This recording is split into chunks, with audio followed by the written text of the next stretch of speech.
Lugu sellest, kuidas limpapetitsioon.ee lehelt bänni sai. Kuidas relansseerida toodet, mida rahvas juba aastaid taga nõuab? Limpal pole olnud ühtegi sellist nädalat, kus keegi talt ei küsiks, millal hull õun tagasi tuleb. Selle probleemiga ei jaksanud Limpa enam päevagi tegeleda.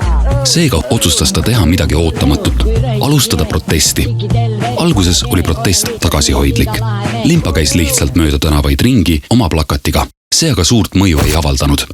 Seetõttu otsustas Limpa kasutusele võtta karmimad meetmed ja kaasata kogu Eesti rahva oma protesti. Limpa lõi avaliku petitsiooni petitsioon.ee keskkonnas, kus kutsus innukalt inimesi protestima tema enda emabrändi ehk A. Le Coq'i vastu. Limpa tegi A. Le Coq'iga diili, et kui ta saab nädalaga kokku 1500 allkirja, siis toob A. Le Coq hullu õuna tagasi müüki. Petitsioon ajas rahva tagajalgadele. Lõpuks ometi oli keegi neid kuulda võtnud ja neile toodi hõbekandikul ette koht, kus oma pahameelt avalikult väljendada. Petitsiooni jagati sotsiaalmeedias sadu kordi. Tavakodanike hulgas aitasid seda levitada ka mõjuisikud. Teema võeti otse loomulikult üles ka Redditis. Twitteris ütles üks isegi, et on nõus oma vasaku neeru panti panema, et seda maitset uuesti tunda. Eesti oma supermodell Harlet Kuusik kirjutas Limpale selle peale lausa New Yorgist.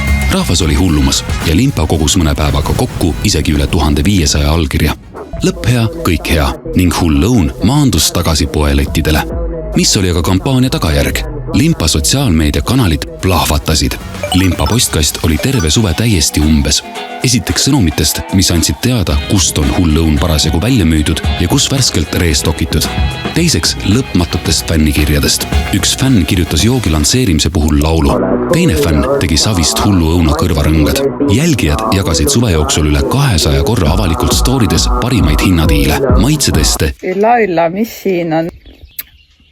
See maitseb nagu lapsepõlv. Ja vihaseid pilte, kui hull õun oli poest otsas. Kusjuures fännipilte saabus nii Lätist kui ka Hollandist. Limpa sai isegi ühe pildi, kus hullu õuna tarbijaks oli kass. Lisaks kasutas drag queen Pilita jooki oma show elemendina ja jagas hullu õuna ka publikuga.